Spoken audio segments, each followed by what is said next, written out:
بسم اللہ الرحمن الرحیم۔ السلام علیکم my all viewers, welcome to my channel word information. آج ہم آپ کو ملکہ بلقیس کا واقعہ سنائیں گے۔ قرآن پاک کی سورۃ نمل میں حضرت سلیمان اور ملکہ بلقیس کا واقعہ موجود ہے۔ حضرت سلیمان اسرائیل کے بادشاہ اور نبی تھے۔ آپ کی حکومت انسانوں کے علاوہ جنوں پر، پریوں پر اور جانوروں پر بھی تھی۔ حضرت سلیمان کو یہ جب معلوم ہوا کہ ملکہ بلقیس سورج پرست ہیں، یعنی سورج کی پوجا کرتے ہیں اور اللہ کو نہیں مانتی، تو شیطان نے اسے اور اس کے کام کو گمراہ کر رکھا ہے۔ آپ نے ملکہ سبا کو ہدہد کے ذریعے پیغام بھیجا۔ ہدہد جب اپنا خط لے کر ملکہ کے پاس گیا تو کسی کو علم نہ ہوا کہ خط کس نے بھیجا ہے، خط میں کیا لکھا ہوا تھا۔ خط میں یہ لکھا ہوا تھا کہ اللہ کے نام سے شروع کیا جاتا ہے جو بڑا مہربان، نہایت رحم کرنے والا ہے۔ تم کو سرکشی اور بلندی کا اظہار نہیں کرنا چاہیے، تم میرے پاس خدا کی فرما بردار بن کر آؤ۔ ملکہ نے خط پھاڑ دیا اور کہنے لگی کہ حضرت سلیمان علیہ السلام ہماری روایت کو غلط مانتے ہیں، اور اپنے درباری امراء سے مشورہ کرنے لگی۔ ان کے درباریوں نے ملکہ کے اختیار میں فیصلہ دے دیا۔ ملکہ اپنی قوت اور طاقت سے بخوبی بے خبر تھی۔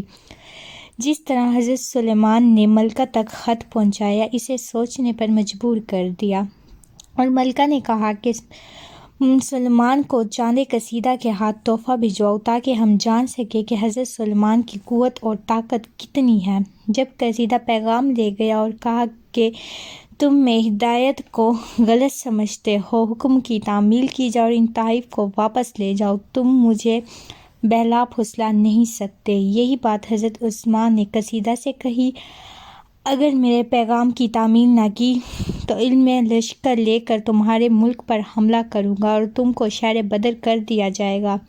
قصیدہ نے تمام واقعہ ملکہ کو آ کر بتایا کہ کس طرح دربار میں جن اور حیوانیت ان کے حکم مانتے ہیں۔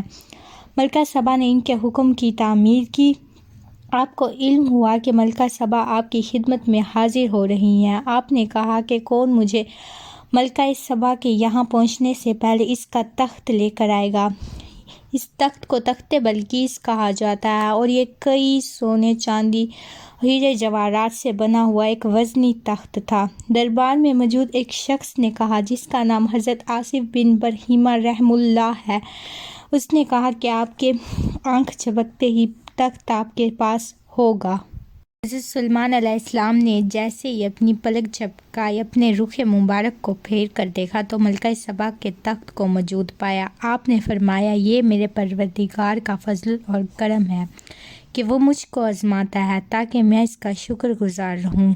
اپنے رب کا شکر ادا کرنے کے بعد تخت کو بدلنے کا حکم دیا اور کہا کہ میں دیکھنا چاہتا ہوں کہ ملکہ سبا حقیقت کی تعریف میں ہوتی ہے یا نہیں۔ کچھ عرصے بعد ملکہ آپ کی خدمت میں حاضر ہوئی تو آپ نے ملکہ کو تخت دکھایا۔ ملکہ نے جواب دیا، مجھے آپ کی طاقت کا علم پہلے ہی ہو چکا تھا، اس لیے میں آپ کی فرما بردار بن کر آپ کی خدمت میں حاضر ہوئی ہوں، لیکن آپ کا مقصد ملکہ کو اللہ تعالیٰ کی فرما برداری اختیار کروانا تھا، اسے دین اور اسلام کی دعوت دینا تھا۔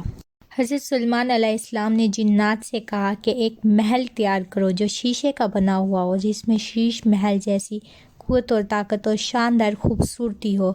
جنات نے شیش محل ہی تیار کر دیا۔ اس کا فرش ایسے معلوم ہوتا تھا جیسے گویا حوض کے اوپر شیشہ بچھا ہوا ہو اور پانی نظر آ رہا ہو۔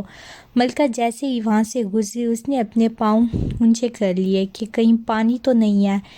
یہ سب قوت اور طاقت حضرت سلیمان علیہ السلام کی دیکھ کر ملکہ بہت شرمسار ہوئی، اور حضرت سلیمان علیہ السلام نے ملکہ کو اسلام کی دعوت دی۔ ملکہ نے حضرت سلیمان علیہ السلام کا اسلام قبول کر لیا، اللہ تعالیٰ پر ایمان لے آئیں۔ اس کے بعد حضرت سلیمان علیہ السلام نے ملکہ سے شادی کر لی اور انہیں واپس اپنے شہر بھیج دیا اپنی حکومت کرنے کے لیے۔ اب ملکہ مسلمان ہو گئی اور اپنی ریاست کو بھی اسلام کی دعوت دی۔ اگر آپ کو ہماری یہ ویڈیو پسند آئی ہے تو پلیز ہمارے چینل کو سبسکرائب کریں، لائک کریں۔